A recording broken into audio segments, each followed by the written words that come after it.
Friends, ఈరోజు video వచ్చేటప్పటికి Windows 11లో dark theme ఎలా అప్లై చేయాలో చూద్దాం. ప్రెజెంట్ మనకి వైట్ థీమ్ రన్ అవుతుంది, అందుకే వైట్ కలర్ లో కనబడుతుంది. మీరు డార్క్ థీమ్ అప్లై చేయాలి అంటే డెస్క్టాప్ మీద రైట్ క్లిక్ చేయండి. ఇక్కడ పర్సనలైజ్ అని ఉంది కదా, పర్సనలైజ్ సెట్టింగ్స్ లోకి వెళ్ళండి. ఇక్కడ కలర్స్ అని కనబడుతుంది కదా, దీని మీద క్లిక్ చేయండి. మీరు రైట్ సైడ్ అబ్జర్వ్ చేశారు అంటే చూజ్ యువర్ మోడ్ దగ్గర లైట్ ఉంది, ఇక్కడ క్లిక్ చేశారు అంటే డార్క్ కూడా కనబడుద్ది. దీని మీద క్లిక్ చేయడం ఇక్కడ ఉన్న స్క్రీన్ మొత్తం డార్క్ కలర్ లో చేంజ్ అయిపోద్ది. నెక్స్ట్ దీని కింద అబ్జర్వ్ చేశారు అంటే ట్రాన్స్పరెన్సీ ఎఫెక్ట్స్ అని ఉంటది. ఇది ఆన్ చేసుకొని ఉంచుకోవడం వల్ల కొంచెం గ్లాస్ ఎఫెక్ట్ టైప్ లో వచ్చుద్ది. ఒకవేళ ఇది ఆఫ్ చేశారు అనుకోండి, మనకి గ్లాస్ ఎఫెక్ట్ పోయి నార్మల్ గా ఒక కలర్ రన్ అవుద్ది. నాకైతే కొంచెం గ్లాస్ ఎఫెక్ట్ టైప్ లో కూడా కావాలి, దానికోసం ఆన్ చేసా. మనకి బ్యాక్గ్రౌండ్ ఉన్న కలర్స్ కూడా కొంచెం గ్లాస్ టైప్ లో హైలైట్ అవుతున్నాయి. ఇప్పుడు మీరు దిస్ పీసీ ఓపెన్ చేసినా, మీరు ఏ డ్రైవ్ లోకి వెళ్ళినా కూడా మనకి డార్క్ థీమ్ రన్ అవుద్ది.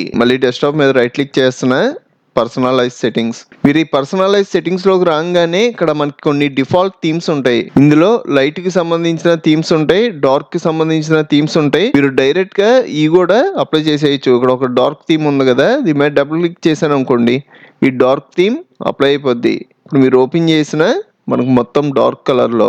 ఒకవేళ మీకు ఇక్కడ థీమ్స్ కనబడకపోతే మనం థీమ్స్ కూడా ఫ్రీగా డౌన్లోడ్ చేసుకోవచ్చు. అది ఎలా అంటే ఇక్కడ సర్చ్ ఉంది కదా, సర్చ్ లో మైక్రోసాఫ్ట్ స్టోర్, మైక్రో అనగానే మైక్రోసాఫ్ట్ స్టోర్ కనబడుతుంది. దీని మీద క్లిక్ చేయండి. ఇక్కడ సర్చ్ లో థీమ్స్ అని టైప్ చేయండి. మనకి చాలా థీమ్స్ కనబడతాయి. ఇక్కడ ఫ్రీ అని ఉన్నాయి, అన్ని మనం ఫ్రీగా ఇన్స్టాల్ చేసుకోవచ్చు. కొన్ని మనీకి కూడా ఉంటాయి. ఇందులో నాకు ఇది నచ్చింది అనుకోండి, ఇక్కడ ఫ్రీ అని ఉంది కదా, దీని మీద క్లిక్ చేయడం మనకి సపరేట్ విండో వచ్చుద్ది. ఇక్కడ గెట్ అని ఉంది కదా, ఇక్కడ క్లిక్ చేయడం ఇది ఆటోమేటిక్ గా ఇన్స్టాల్ అయిపోద్ది. మనకి ఇన్స్టాల్ అయింది ఎక్కడికి వచ్చుద్ది, మనం డెస్క్టాప్ మీద రైట్ క్లిక్ చేసి పర్సనలైజ్ అంటున్నాం కదా, అక్కడ కొన్ని థీమ్స్ కనబడుతున్నాయి కదా, ఆ థీమ్స్ లో ఈ థీమ్ కూడా కనబడుద్ది. ప్రెజెంట్ అయితే మనకి డౌన్లోడ్ ఇన్స్టాల్ అయిపోతుంది. మనకి ఇన్స్టాలేషన్ కూడా కంప్లీట్ అయిపోయింది. ఇక్కడ మీరు ఓపెన్ అని ఇక్కడ నుంచి అయినా ఓపెన్ చేసేయచ్చు. ఇక్కడ మీరు అబ్జర్వ్ చేశారు అంటే ఆ థీమ్ ఆటోమేటిక్ గా ఇక్కడ యాడ్ అయిపోయింది. దీని మీద డబుల్ క్లిక్ చేశాను అంటే ఆ థీమ్ అప్లై అయిపోద్ది. ఇది కూడా వైట్ కలర్ కి సంబంధించిన థీమే.